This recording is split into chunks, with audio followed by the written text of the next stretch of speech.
Opération pour la chaîne. Allez maintenant, décryptage média de notre expert Jérôme Ivanichenko.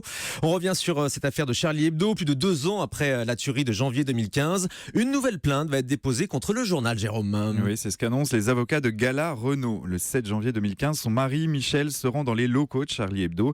Il doit y rencontrer le caricaturiste Cabu. Il participe à la conférence de rédaction et sera abattu froidement par les frères Kouachi.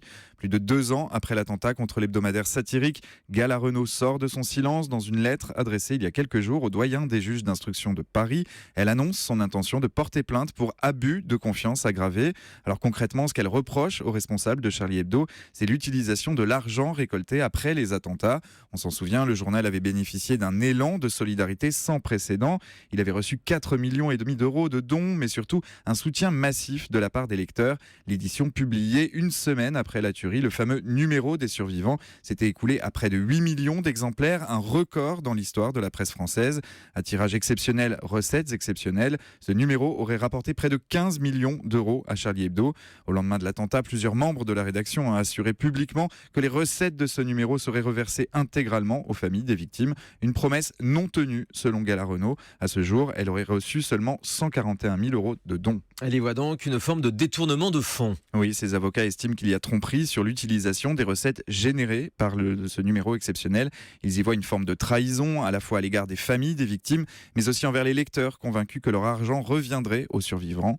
En juin dernier, Gala Renault avait déposé une première plainte contre Charlie Hebdo, une plainte dont elle n'a toujours pas reçu de nouvelles. Face au silence du parquet, elle a donc décidé de déposer une seconde plainte et de se constituer cette fois partie civile. Elle s'appuie sur un ouvrage publié au mois de janvier qui rapporte les tensions et les désaccords au sein même de la rédaction sur l'utilisation de l'argent récolté après les attentats.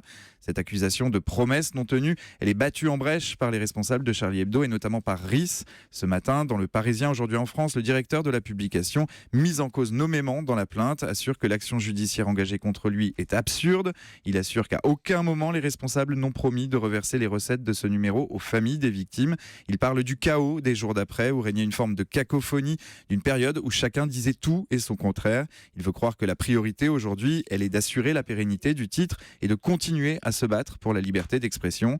Après la terreur, après l'effroi, après le deuil, vient l'heure des déchirures sur fond d'indemnisation. Ce matin, on sera au moins d'accord sur une chose, ce n'est sans doute pas la façon la plus noble de rendre hommage aux victimes. Affaire à suivre donc. Merci beaucoup Jérôme Ivanichenko. Allez, on se retrouve dans un instant.